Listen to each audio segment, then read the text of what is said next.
जय हिंद, नमस्कार फ्रेंड। ज्योति क्लासेस में आप सभी का एक बार फिर से स्वागत है। हेलो दोस्तों, कैसे हैं आप सभी? आई होप आप सभी बहुत ही अच्छे होंगे, सुस्त होंगे, स्टडी अपनी कंटिन्यू कर रहे होंगे। चलते हैं हमारी आज की क्लास की तरफ। जैसा कि आप सभी जानते हैं, हम कर रहे हैं होम साइंस, जिसके अंतर्गत फूड एंड न्यूट्रिशन साइंस की क्लास हम कवर कर रहे हैं इस वीक। आई होप जितनी भी क्लासेस आपको प्रोवाइड कराई जा रही हो, सारी क्लासेस आपको अच्छी लगती होंगी। प्लीज़ अपना फीडबैक दिया करिए। और हाँ, क्लास स्टार्ट करने से पहले चैनल पर फर्स्ट टाइम विजिट किए, चैनल को लाइक शेयर सब्सक्राइब कर दे, अपना फीडबैक हमें दे और इस क्लास को हमारे जितने भी लर्नर्स हैं सभी के पास शेयर करें, ताकि वो भी हमारे साथ जुड़ के अपनी स्टडी कंटिन्यू कर सके। तो स्टार्ट करते हैं आज की क्लास। तो आज की क्लास में फ्रेंड्स, हमने जैसा आपको बोला था कि हम करेंगे एक टेबल देखने वाले, जिससे physical activities and expenditure of energy और साथ ही साथ ऊर्जा संतुलन पर हम बात करेंगे। बट प्रीवियस क्लास में हमने क्या पढ़ा था, फास्ट एक बार क्विक रिविजन कर लेते हैं, क्योंकि आप सभी जानते हैं क्विक रिवीजन कितना इंपॉर्टेंट होता है। कुछ भी जब हम नया सीखने जाते हैं, उसके पहले हमने प्रीवियस में क्या पढ़ा है, एक बार उसका रिवीजन बहुत ही इंपॉर्टेंट होता है। तो प्रीवियस क्लास में फ्रेंड्स हमने देखा था factors affecting of basic metabolic rate, यानी कि आधारित चयापचय दर को प्रभावित करने वाले हमने कारक देखे थे, जिसके अंतर्गत हमने बहुत सारे कारक देखे थे। जैसे हमने शारीरिक भार देखा था, फिर जो है उम्र देखी थी, उम्र के साथ साथ किशोरावस्था, दवाइयाँ, गर्भावस्था, जलवायु, फीवर, अपर्याप्त पोषण एवं उपवास। तो कई सारे हमने जो है पॉइंट्स कवर किए थे, किसके अंतर्गत, आधारित चयापचय दर को प्रभावित करने वाले कारक के अंतर्गत होती है। ये हमने क्लास हमारी प्रीवियस क्लास में की थी। तो आई होप आपने इस क्लास को देखा होगा। नहीं देखा है तो प्लेलिस्ट में जाइए, इजीली आपको वहाँ से क्लास मिल जाएगी और इससे रिलेटेड सारे डाउट्स आप क्लियर कर सकते हैं।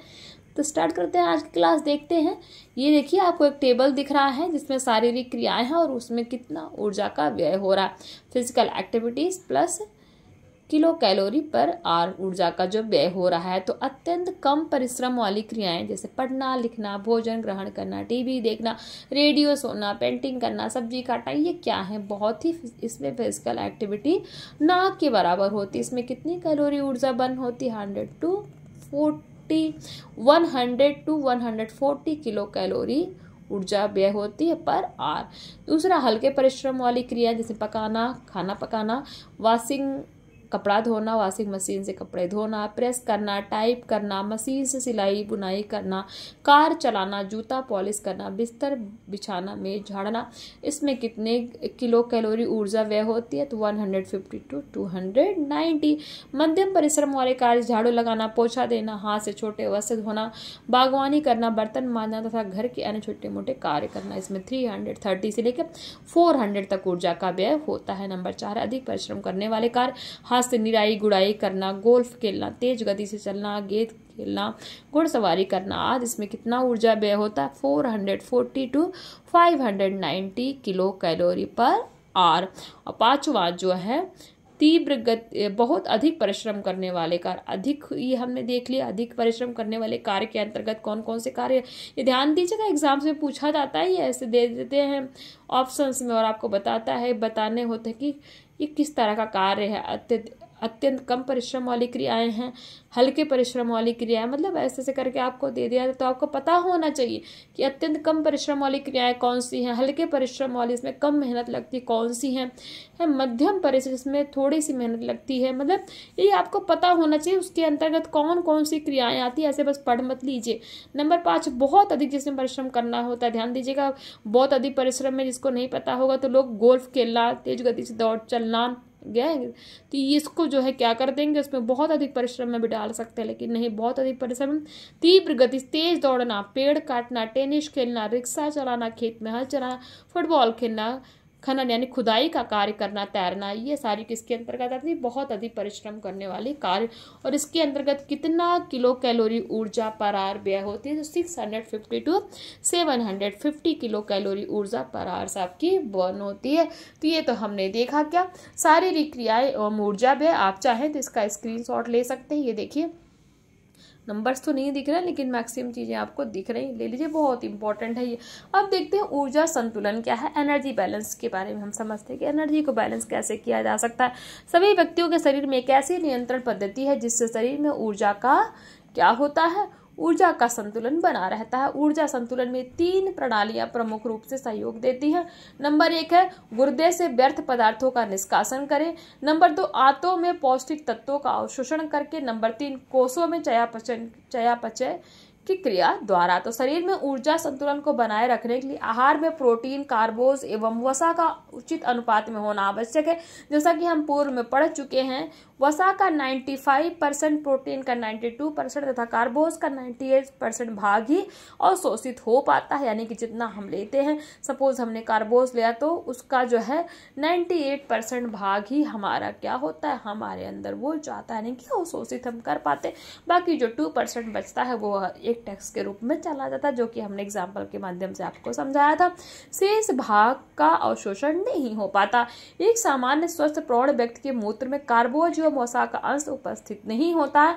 आहार संतुलन को बनाए रखने में वाहक तंत्रिका यानी कि मोटर नर्व्स का महत्वपूर्ण स्थान है। भूख की संवेदना, हंगर सेंस पर भोजन ग्रहण करना निर्भर करता है। मस्तिष्क में भूख केंद्र यानी कि हंगर सेंटर उपस्थित होता है। इस केंद्र में उपस्थित तंत्रिकाओं के उत्तेजित होने से व्यक्ति को भूख का अनुभव होता है। ऊर्जा के संग्रह में परिवर्तन होने से इन तंत्रिकाओं की उत्तेजनाएं क्या होती है, प्रभावित होती है।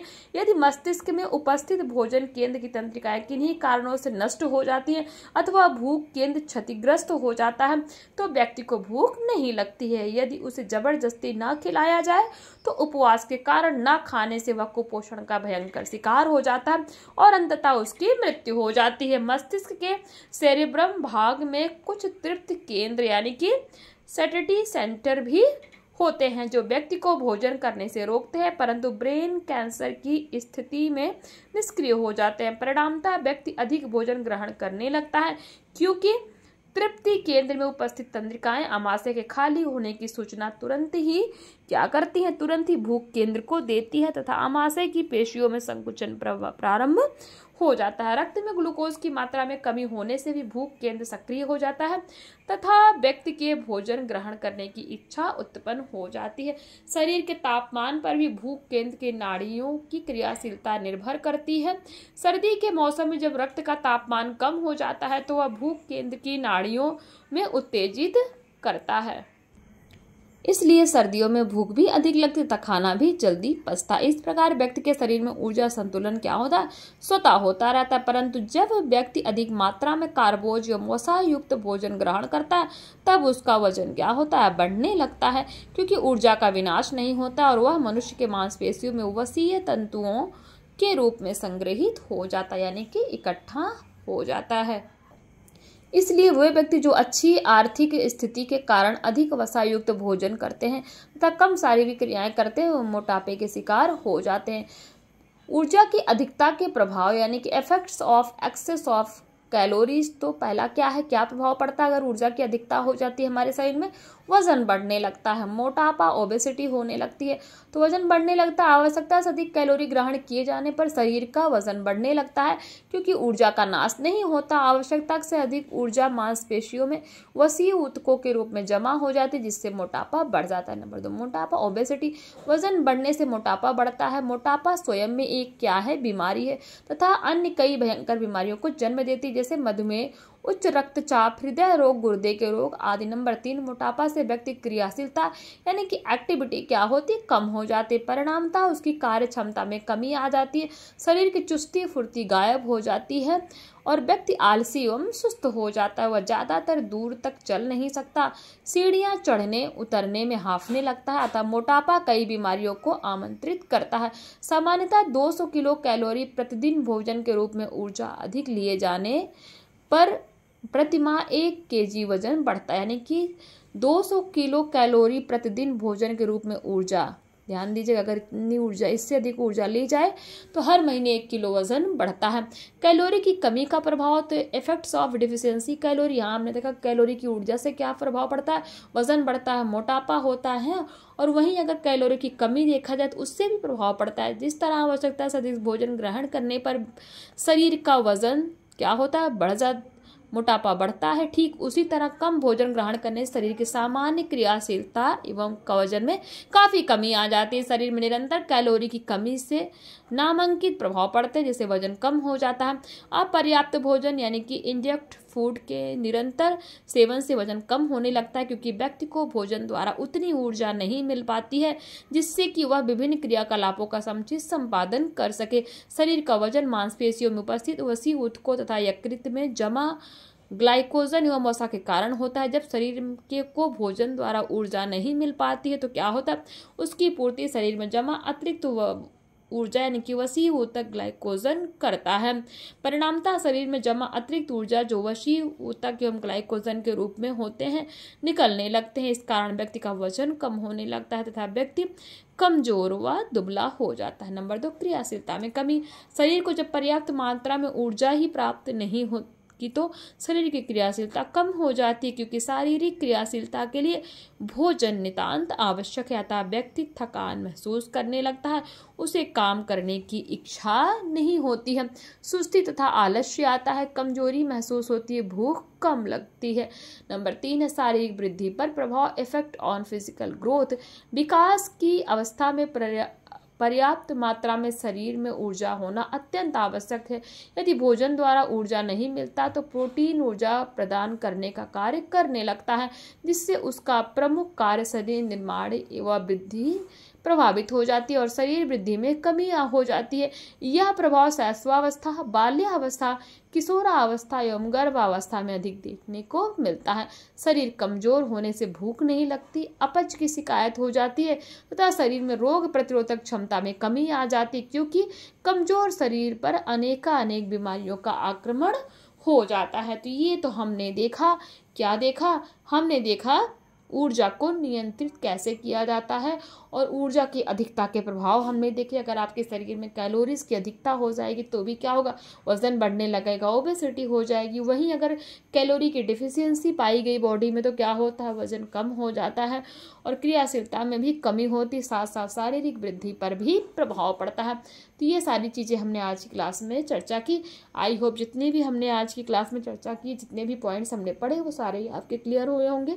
कोई डाउट्स रह जाता है किसी वर्ड किसी भी सेंटेंस में तो आप कमेंट के माध्यम से पूछ सकते हैं, आपके हर एक क्वेरी सॉल्व की जाएगी। बट प्लीज़ आप सभी से रिक्वेस्ट है फीडबैक अपना अवश्य दीजिए, क्योंकि आप अगर फीडबैक नहीं देंगे तो मुझे क्या पता आपको कितने हद तक चीज़ें समझ में आ रही और कितने हद तक नहीं आ रही। तो प्लीज़ फीडबैक अवश्य प्रोवाइड कराया करिए। तो मिलते हैं हमारी नेक्स्ट क्लास में। आज की क्लास को यहीं तक करते हैं, तब तक के लिए जय हिंद, नमस्कार। हंसते रहिए, मुस्कुराते रहिए, एक दूसरे की हेल्प करते रहिए। धन्यवाद।